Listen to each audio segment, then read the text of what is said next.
Well, hey there, I'm Emma from mmmEnglish. Today I'm sharing my top 7 tips for keeping a conversation going in English. And so yes, I am talking about small talk. It's a super important part of daily life in an English-speaking country if you communicate with other English speakers. But it can be a little bit intimidating. Even native English speakers find themselves feeling awkward or uncomfortable and wondering where the conversation is going to go next. So today we're going to learn some practical tips that will help you to survive and to thrive in any English conversation. So let's get stuck in.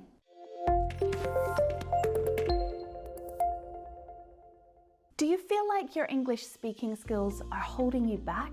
Others aren't really seeing you for who you really are. Anytime I had to talk with natives, I was just so unconfident because I was afraid of making mistakes all the time. Most of the time I read in English and I understand, I watch the videos with the subtitles, but in that moment to speak, I felt afraid.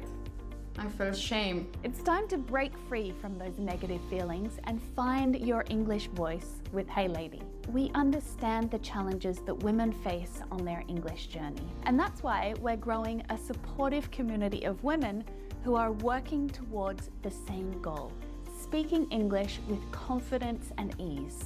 From when I joined to today is that chance to talk with people without fear of judgment. When we see each other, we're so happy and we have the opportunity to get to know new people all the time. I mean, it's really amazing. For me, it's really like a dream come true, actually. Join Hey Lady today and start living your best life in English. To find out more, look for the link down in the description below. So like I said, I'm going to share 7 great ways to boost your English conversation skills. And the first one is to start by making a list of your favorite things to talk about. Things that you're passionate about or knowledgeable about. Activities, hobbies, projects, ideas, things that you love and things that excite you. I'm passionate about drawing and hiking, so I find them really easy to talk about. I could talk about the beautiful hikes that I've been on for hours, beautiful parts of the country. Now, if you have a weird or an obscure interest, maybe you might think that no one else will care about it. But actually, the opposite is true.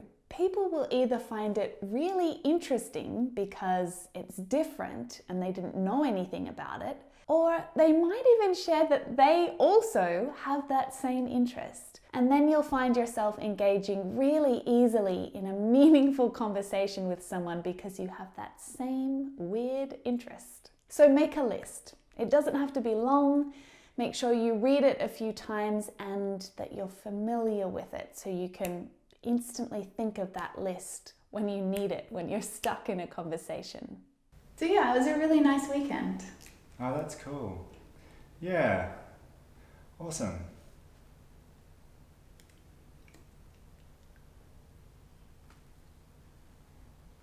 Do you like to go hiking? Do you know if there's any good hiking trails in the area? And next time you find yourself stalling in a conversation, instead of freaking out, just try to remember that list. And steer the conversation towards one of those topics, your never fail topics. So when the time comes to start asking questions in a conversation, ask open questions.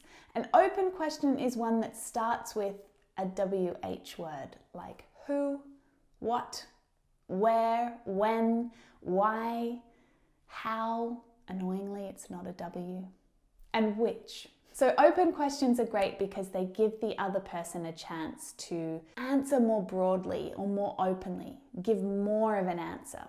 Whereas with closed questions, the answer is usually just yes or no. It's difficult to keep going from there. Is this the line? Yeah. Is this the queue? How long have you been waiting? It's taking a little while, but it's moving quicker now.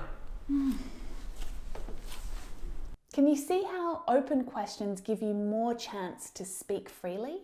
So instead of saying, "Are you from here?" say, "Where are you from?" Instead of saying, "Do you like your new job?" try, "What do you like about your new job?" Now, it's not always possible to reframe a closed question into an open one, but it's one thing to keep in mind when you're practicing English conversation skills. Open questions tend to lead to more interesting discussion. Another great way to keep the conversation going is to use question tags.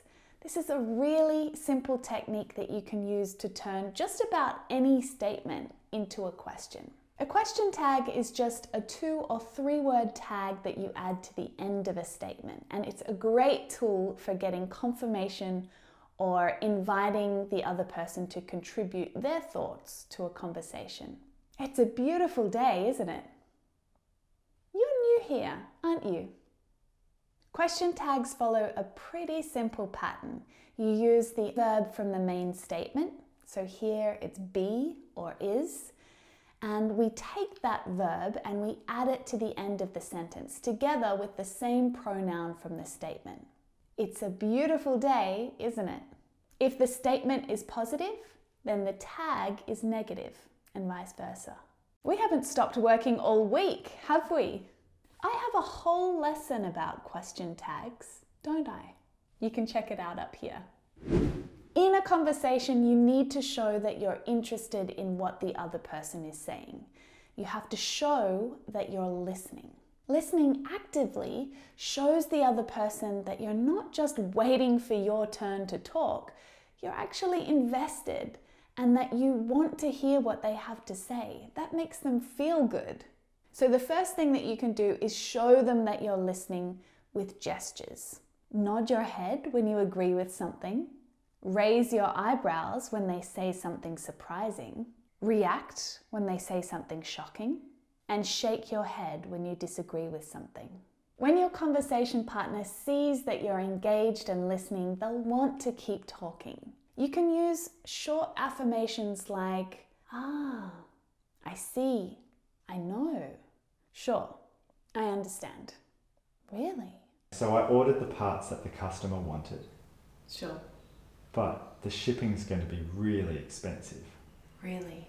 Yeah, I don't know what to do. I think I'm going to have to call them back and see if they're okay with that. I see. Another trick to show that you're actively listening is to throw out some little echo questions.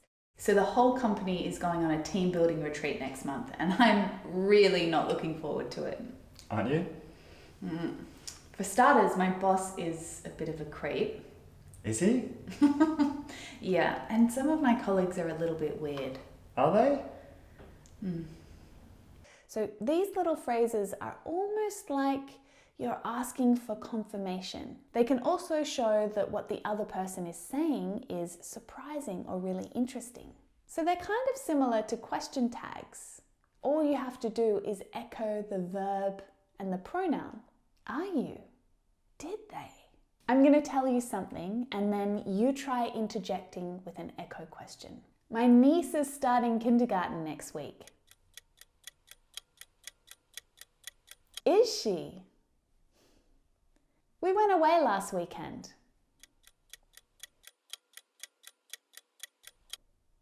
Did you?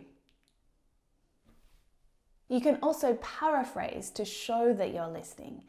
And this is also a sneaky way of checking that you understood something correctly. Like maybe you didn't quite hear or you didn't quite understand what they said, but instead of freaking out and saying, "I don't understand," you can try echoing like this. So I just got off the phone with Mary. She quit her job. She quit her job? Yeah, she quit her job. Apparently her boss is too controlling, so she quit. She's only got a week of work left. Only 1 week? Yeah, only 1 week. And then she goes on annual leave. That's crazy. I know, right? You can literally just repeat what the other person said. It's very common. Or you can repeat what you think they said and they will probably say the same thing back to you. and then maybe add a little bit more detail. So it's a useful tool. It makes for fun, engaging conversations. Practicing these active listening skills will help you to get that natural back and forth rhythm of a conversation going. It's a really great essential skill to practice. My next tip for advanced speaking practice is actually to not speak at all. Let them do the talking. Don't be afraid of that silence, awkward silence. Too often we just blurt out whatever thing we can think of because we're afraid of that silence. But the chances are the other person is also worried about that silence. And you can take advantage of that. You can sit back. You can let them fill in the silence. Let them come to the conversation.